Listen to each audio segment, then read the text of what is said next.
This is a video to show how to bring line array sources into a room model in ODEON. The room model I've chosen is an auditorium, and it looks like this. We want now to introduce two column sources, and to do that I open the source receiver list.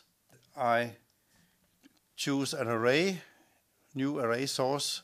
That means I have already chosen the first one, where I have the loudspeaker units defined here, but I have not started to build the array yet.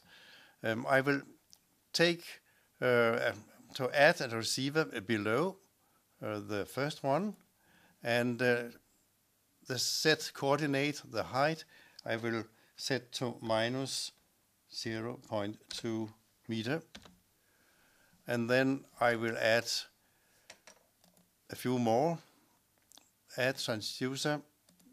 So now I have 5 of them, and I can take a look at the near field radiation from this small array source. Here it comes, and I go back, and now the problem is how to move it to the right position. And you can see there already are indicated position of some loudspeakers.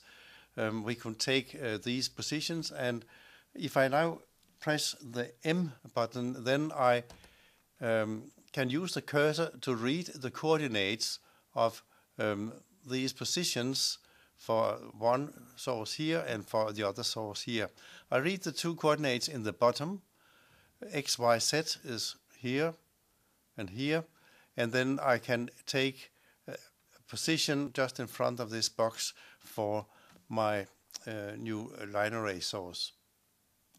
I open the source definition again, and then I enter X equal to 0.45 meter, 3.79, set 4.15.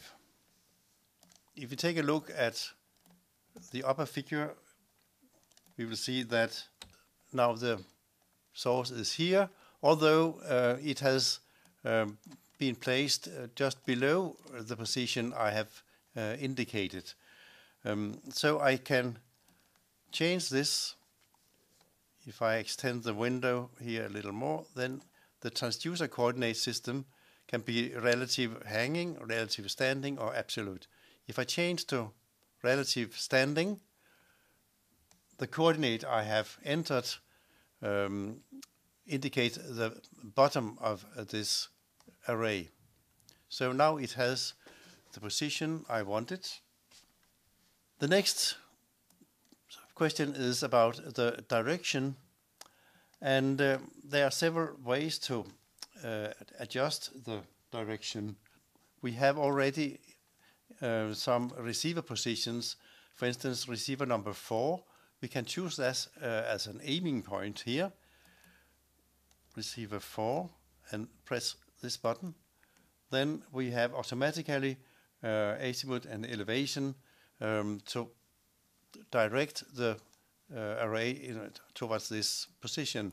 And we can take a look here in 3D OpenGL to look into the room from the source position.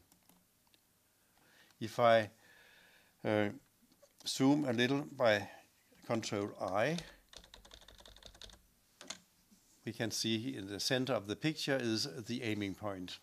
By this direction, we have now tilted the array a little bit, and I would prefer to have it in a vertical position.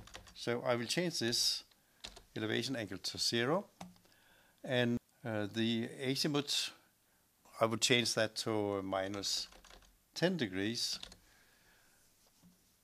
And then we can have a new look into the room. So this is the new orientation for the array. Next, we can take a look at the sound pressure level radiated as direct sound into the room. I press this 3D direct, and I need to increase the scale a little by right-clicking the mouse and moving up until we have a better scale. And I change to another angle of picture here. The sound is mainly concentrated on the back rows of this auditorium. Instead of turning it down with the elevation angle, I could also introduce a time delay to have it to cover in a better way, and that is what I'm going to do in the define array. I will now go to the column called delay, and here I can introduce delays starting from 0 in the top, and then I can have 0.12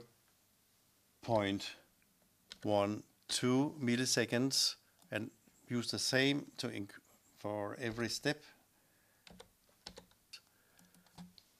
0.48. Okay, then we can take a look at the new. And now we have the main beam from the array source to cover more in the center of the audience area, except it is in one side, of course. We should have another source in the other side. And to do that, I close the window, and then I take this array we have just defined and use as a source for a copy. Okay, so here we have a copy. At the same time, we can have this window open to see what happens in the room, because now I will simply mirror the position. That means the y-coordinate will be minus, and the azimuth will be changed from -10 to +10. And then we have a very similar coverage from the other loudspeaker. So that's it. What I would do here at the end is to go to the job list and to make a new job, to indicate an aiming point. It could be this one. And then I will not turn this aiming point on as a source, but I will instead turn on the two array sources which we have just defined. And then I will click on this symbol for the 3D direct sound. And that gives us a picture similar to what we have seen before, with both line arrays turned on at the same time.